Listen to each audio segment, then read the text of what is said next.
Conan O'Brien has an extremely fast sense of humor and a sharp wit. When you watch him interact, he can seem impossibly conversationally clever, and it's why he's had no problem entertaining millions of people for over 20 years on his late-night shows. You know what I'm going to do? I'm going to be the villager because he looks like one of those puppets in a horror movie that comes to life and murders everyone. Look at his eyes. Those are the eyes of a killer. He's enraged because a mad scientist put spoons on his hands. So it's the homicidal spoon hand boy against Jared Leto. But the truth is that there are principles behind the kind of sharp wit that Conan uses so often. And while his years of comedy training have made him a master, simply understanding the principles and using them in your own life can make people find you much funnier. So let's take a look at what those principles are today. First, out of context analysis. Let's rewatch that first clip. You know what I'm going to do? I'm going to be the villager because he looks like one of those puppets in a horror movie that comes to life and murders everyone. Look at his eyes. Those are the eyes of a killer. He's enraged because a mad scientist put spoons on his hands. We all recognize that cartoon hands represent real hands even if they aren't anatomically perfect. But Conan describes that image as it would appear to someone who had no context to be able to understand what a cartoon hand was. And when you strip that context away, they do kind of look like spoons in this case.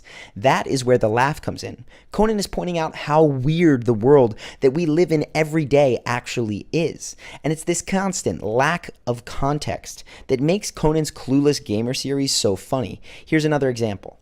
Mario, Yep. He's Italian. He speaks very broken English. Yes, that's So true. if he's been living in this country for a long time, he's not really paying attention. But Conan doesn't just do this in areas where he actually doesn't get the context, like video games. Conan uses this comedic tool all the time. Watch how he talks about this teddy bear holding a heart. Now, we all see a symbol of affection in this, maybe something that you'd give to your sweetheart on Valentine's Day. But when Conan talks about this bear, he describes something very different from that romantic image. Something you would ever give a girl you were interested in? Possibly. Really? It's not as romantic as you think. This is a bear that was born with its heart outside its chest cavity. Look, the bear's like, kill me. Kill me. I want to die. My heart's outside my chest. Again, the humor comes from applying a different context to a normal object. The same thing occurs in this next clip. Most of us are going to look and see a podium for a college speaker. And it's interesting because, yes, it's a tree trunk, but it's otherwise not really worth commenting on. We get it. But strip away what you think it should be, that it is a podium. Imagine a different context, and you get all kinds of different jokes. Insecurity is so great, Dartmouth, that you don't even think you deserve a real podium. I'm sorry, what the hell is this thing? It looks like you stole it from the set of Survivor, Nova Scotia. Seriously, it looks like something a bear would use at an AA meeting.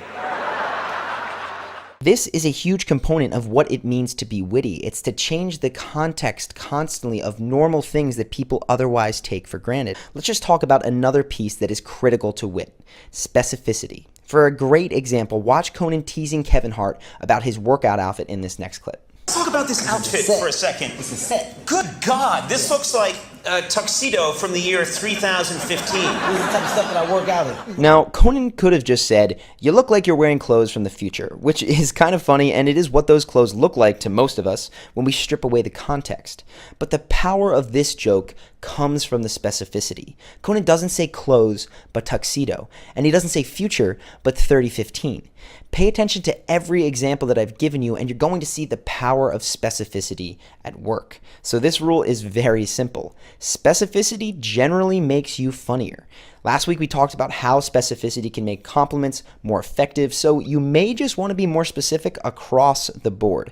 No need to belabor this point, it's pretty straightforward. So let's move on to the last idea in this video, which is doubling down. That's when you follow up on a joke until people laugh, basically. Here's a great example. Where do you get your haircut, Conan?